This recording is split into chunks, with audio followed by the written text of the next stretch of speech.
This happened when I was 14, about a year before my parents divorced. My younger sister, who spent her allowance like water on makeup, mall food, video games, and clothes, never lifted a finger for chores unless supervised by dad. Mom didn't enforce chores either. Meanwhile, I earned my allowance cleaning the house, doing yard work, mowing lawns, and collecting cans to save for a scooter. After 2 years of work, I saved $2,000. But it wasn't easy. My sister knew where I hid my money and stole from me constantly. One time, $100 went missing. "Did you take my money again?" I asked her. "What? No," she said, fake crying before running to Mom. She lied, of course, but when I told Mom, she immediately defended her. "She said she didn't take it, so that's the end of it," Mom snapped. "If you don't drop this, I'll ground you." I refused to let it go and said I'd call Dad. Mom scowled. "You don't have proof," she said. But I did. A ledger tracking every dollar. I pointed out that 3 days ago I had $400. Now it was $300. My sister had already spent her allowance, yet Mom had taken her shopping. Where did that money come from? Furious, Mom grounded me and threatened me with the belt. Knowing when to stop arguing, I called Dad from my room. He didn't answer, so I left a message. An hour later, he called back, saying he'd handle it. Soon I heard Mom yelling over the phone, trying to justify herself. But she couldn't argue her way out. "Fine," she finally screamed. "If she took it, then you can pay it back because she already spent it." Mom barged into my room, screaming, "You ratted me out, you little ingrate. After all I do for you, you couldn't just let a little money slide."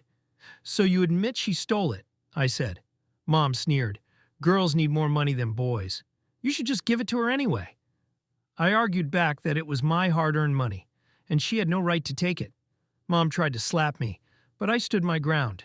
She stormed out, yelling and hitting the walls.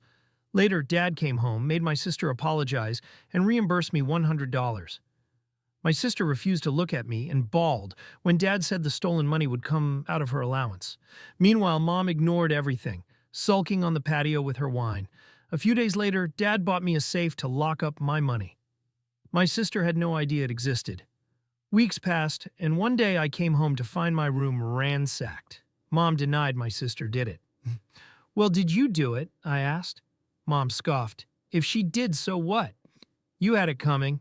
I called Dad again, and when I told my sister she couldn't access my money because of the safe, she threw a tantrum. Mom rushed to her side, but I stayed calm, repeating that my money was now untouchable. The next day, I found my room trashed again, this time with a broken window.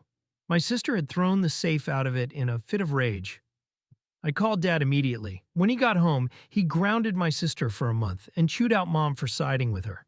Dad replaced my window, installed a lock on my door, and added a combination lockbox for the key.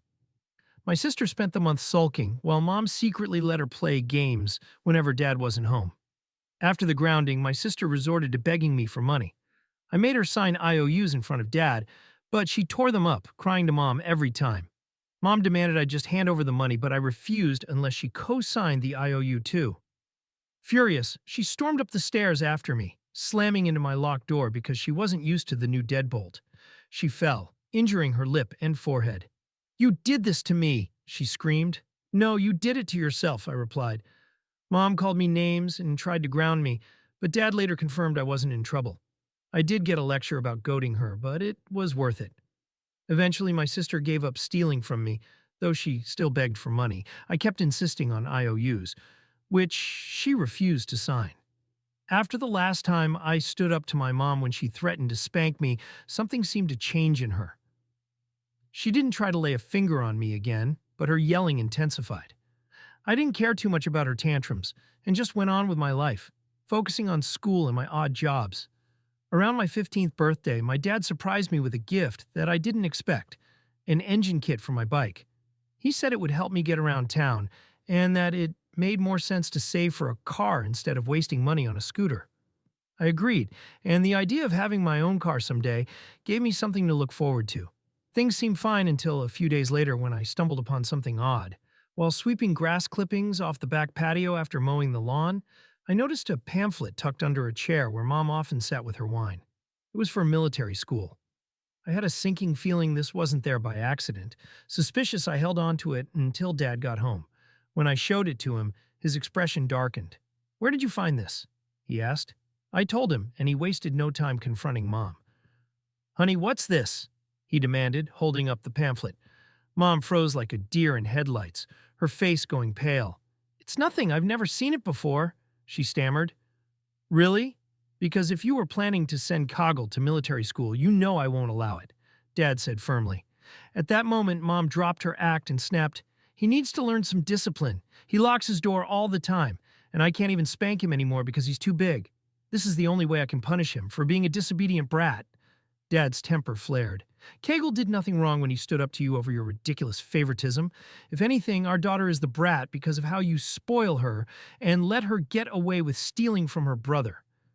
And as far as I'm concerned, this discussion about sending Kegel to military school is over. If you try to go behind my back, I swear I'll make you regret it, Mom exploded, shouting, This whole family's just taking away what little power I have left in this house. If I have nothing, I may as well be nothing. Dad, unfazed, fired back, You and I both know you'd rather keel over than be nothing. Stop being so dramatic. Kegel is growing up and becoming his own person, and you need to accept that. Mom stormed off in a huff, and I hoped that was the end of her scheming. Unfortunately, I was wrong. The next morning, I caught her frantically stuffing something into the kitchen trash before leaving for work. When she was gone, I pulled it out and found a completed application for the military school. It was filled out in her handwriting and required both parents' signatures. To my disbelief, there were two signatures on the paper, hers and what was supposed to be Dad's. However, it was a terrible forgery. Dad's signature was smooth and complex, and there was no way Mom could replicate it without it looking fake. That night, I showed the forged papers to Dad. He was furious, but said he'd already suspected something like this. He filed the papers in his office just in case they were needed later. A few months later, Mom's behavior caught up with her in a much bigger way. It came out that she'd been having an affair with an old high school boyfriend. That was the final straw for Dad. He filed for divorce and quickly moved out, taking me with him. The divorce proceedings moved quickly, thanks to the evidence Dad had gathered over the years.